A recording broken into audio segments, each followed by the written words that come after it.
ఓం నమః శివాయ.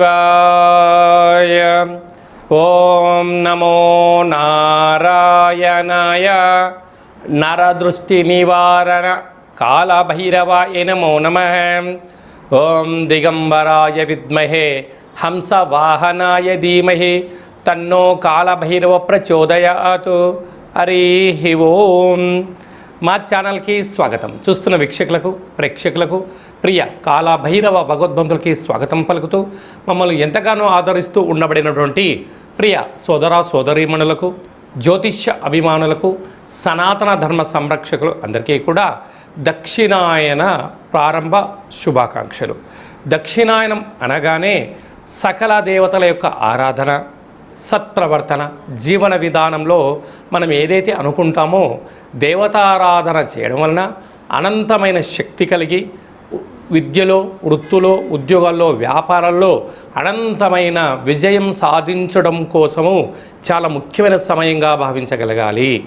మనకు 16/6వ నెల 2026 నుండి 30వ తారీఖు 6వ నెల 2026 వరకు పుట్టినటువంటి వారందరికీ కూడా ముందస్తుగా జన్మదిన శుభాకాంక్షలు. గతంలో వివాహం చేసుకున్న వారికి వివాహ వార్షికోత్సవ శుభాకాంక్షలు. ద్వాదశ రాశుల్లోని గ్రహ గమనాల్ని ఓసారి పరీక్షిద్దాం. మేషరాశిలో కుజుడు స్వక్షత్రకారకుడు, మిథున రాశిలో బుధాదిత్య రాజయోగం, రవి మరియు బుధుడు స్వక్షత్రకారకుడు, కర్కాటక రాశిలో 12 సంవత్సరాల తర్వాత దేవగురు బృహస్పతి ఉచ్చస్థితి సంచార స్థితి మరియు శుక్ర సంచార స్థితి, సింహరాశిలో కేతు సంచార స్థితి, కుంభరాశిలో రాహు సంచార స్థితి, మీనరాశిలో విశేషంగా శని భగవానుని సంచార స్థితితో ద్వాదశ రాశుల్లో గ్రహ గమనాలు ఈ విధంగా ఉన్నాయి. కర్కాటక రాశి వారికి ఒకవైపు అష్టమ రాహు సంచార స్థితి జరుగుతూ ఉండగా 12 ఏళ్ల తర్వాత దేవగురు బృహస్పతి కర్కాటక రాశిలో ఉచ్చస్థితిలో సంచారం చేయడము కర్కాటక రాశి వారికి విపరీతమైన సువర్ణపు కొత్త జీవితం ప్రారంభమైందని చెప్పి గుర్తుపెట్టుకోగలగాలి. కర్కాటక రాశిలో ఏ నక్షత్రాలు వస్తాయనగా పునర్వసు నక్షత్రంలోని చివరి పాదం 4వ పాదము, పుష్యమి నక్షత్రంలో 4 పాదాలు, ఆశ్లేష నక్షత్రం 4 పాదాలు కలిపితే కర్కాటక రాశి. రాశాధిపతి చంద్రభగవానుడు.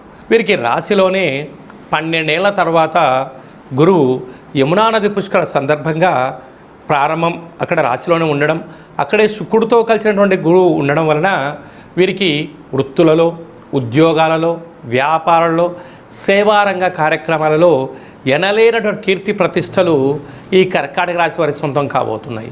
కాకపోతే ఆధ్యాత్మికత, సత్ప్రవర్తన, వేలకు తిండి, వేలకు ఆహారము, కొత్త విషయాలు నేర్చుకోగలిగినట్లయితే మీకన్నా అదృష్టవంతులు ఎవరు లేరు అని చెప్పి గమనించగలగాలి. అష్టమ రాహు కనుక దయచేసి ఎవరిని పడితే వాళ్ళని గొడ్డిగా నమ్మొద్దు. దయచేసి రహస్య చర్చలకు ఇది సరైన సమయం కాదు. అసలు ఇది వర్షాకాలం అవ్వడం వలన వర్షం పడుతున్నటువంటి కాల సమయంలో చెట్ల కింద ఉండడం కానీ, బైక్ పైన ప్రయాణాలు దయచేసి చేయవద్దు. ఎందుకనగా ఈ వర్షాకాలంలో ప్రకృతి విపత్తుల కారణం వలన కొన్ని ఇబ్బందులు పొంచి ఉన్నాయి. భాగ్యస్థానంలో శని భగవానుడు జలరాశిలో సంచారం చేయడం వలన ప్రేమికులు చాలా జాగ్రత్తగా ఉండాలి. భార్యాభర్తల మధ్య నమ్మకం జీవితమే విధానంగా ఉండగలగాలి. అలాగనే వీరికి వ్యయంలో బుధాదిత్య రాజయోగము, ప్రభుత్వపు అధికారులతో చాలా జాగ్రత్తగా ఉండాలని చెప్పి గుర్తుపెట్టుకోగలగాలి. అలాగనే ఈ విశేషమైనటువంటి దక్షిణ ప్రారంభ కాల సమయంలో వచ్చిన అష్టమి కావడం వలన బియ్యపిండితో ప్రమిదను ఏర్పాటు చేసుకొని తెల్లటి వత్తులు, కొబ్బరి నూనె వేసి దీపాన్ని వెలిగించి కాళభైరవ అష్టకాన్ని వినడం, మీ మనసులో ఉండబడిన కోరికలను కోరుకొని నెరవేరాలని చెప్పి దీన్ని దానం చేయండి. కర్కాటక రాశి వారికి విపరీతమైన యోగం కలుగుతుందని చెప్పి గమనించాలి. 16వ తారీఖున మనకు నిజ జ్యేష్ఠ మాస ప్రారంభమవుతుంది.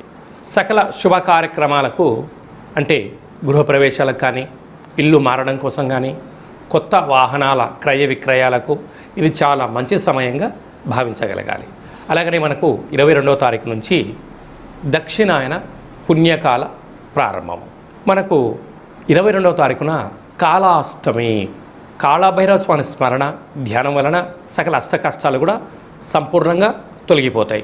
27వ తారీఖున శనివారం రోజు శని త్రయోదశి, శని భగవాన్ యొక్క స్మరణ ధ్యానం వలన అఖండమైనటువంటి అష్ట కష్టాలన్నీ తొలగిపోయి అష్టైశ్వర్యాలతో భోగభాగ్యాలతో ఏకచక్రే మహాభోగి యోగతత్వము కలుగుతుందని చెప్పి కూడా గమనించాలి.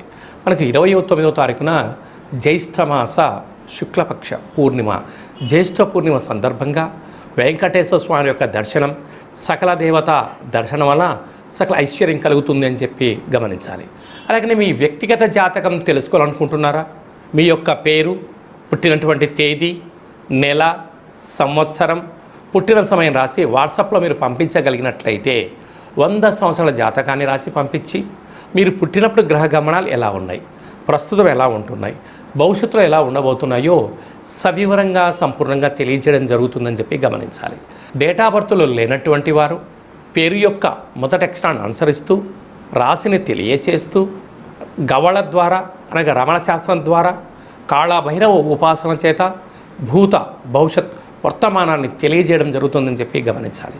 ఈ కింది నెంబర్ని అపాయింట్మెంట్ తీసుకొని సంప్రదించగలరు. అందరికీ ఈ దక్షిణాయన పుణ్యకాలంలో అఖండ ఆయురారోగ్యాల చేత సకల అష్టకష్టాలకు స్వస్తి పలికి అత్యున్నతమైనటువంటి జీవన ప్రయాణ గమనాలలో విజయాన్ని సాధించాలని మనసారా కాళభైరవ స్వామివారిని వేడుకుందాం. ఆశీర్వచనం. శతమానం భవతు శతాయు పురుష సతేంద్రియ ఆయుష్యేవేంద్రియే ప్రతిష్టతి. ధనం ధాన్యం బహుపుత్రలాభం శత సంవత్సరం దీర్ఘమాయు. సర్వే జనా సుఖినో భవంతు. లోకా సమస్తా సుఖినో భవంతు.